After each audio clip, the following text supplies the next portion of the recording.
অনেক দিন পর আজকে ক্লাসে গেলাম। ক্লাসে যাওয়ার কালে আজকে একটু শরীরটা খারাপ খারাপ লাগতেছিল। তো বাড়িতে আসলাম। বাড়িতে আসার পরে দরজায় একটা ধাক্কা দিলাম। আয় হায়, দরজা তো দেখা যায় বন্ধ। তো এখন কি, যাই হোক ঘরে এসে বইটই রাখলাম কোনো মতে। তো বইটই রাখার পরে আব্বু কইতেছে কি, মেহেদি, ওই মেহেদি ডাক দিতেছে। ডাক শুনে তার কাছে গেলাম। যাওয়ার পরে দেখি বলতেছে কোলায় যা, যাই মরিচের দিকে যাও। আমিও আবার গেলাম। কি আর করার আছে, যাই যেহেতু আব্বু কইছে। যাইয়া আস্তে আস্তে আটতে আটতে গুটি গুটি পায়ে নামলাম মরিচ খেতে। আয় হ্যাঁ, এগুলো কি? এই মাঠে এত দাগ দেওয়া দেখা যাইতেছে অনেকগুলো। এই রকমের ভিতর এগুলো কি? এই যে, ও আচ্ছা, বলছিল প্লেন রাইড লাগাইবে, মনে হয় এইগুলোই সেইগুলো।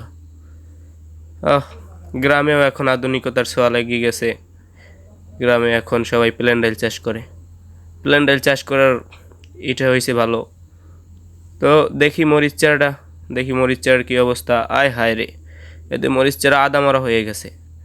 কেমনে কি হইবে আল্লাহ তালাই ভালো জানে। আয় হায় রে, মরিচ চারা তো মনে হয় যে 6 মাসে কিছু খায় নাই, দিয়ে হয়ে রয়েছে। মন বেজার কি লেগে বুঝলাম না কিছু, ঘটনা কি?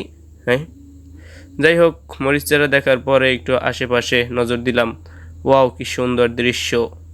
পাশে গ্রামে বললাম না আধুনিকতার ছোঁয়া লেগে গেছে। আধুনিকতার ছোঁয়া, ওহ কি সুন্দর জোস। ও কি, 1 মিনিটের মধ্যে জমি চাষ করা শেষ। আর আগে প্রথমত মানুষে নাঙ্গল দিয়ে চাষ করত, তারপরে ট্রাক্টর দিয়া, এখন মাহিন্দা দিয়া। আধুনিকতা, কৃষিকাজও এখন খুব শান্তি নেমে আসছে। যাই হোক গাইস, সবার যদি ভিডিওটি ভালো লাগলে অবশ্যই চ্যানেলটি সাবস্ক্রাইব করে পাশে থাকবেন। ধন্যবাদ।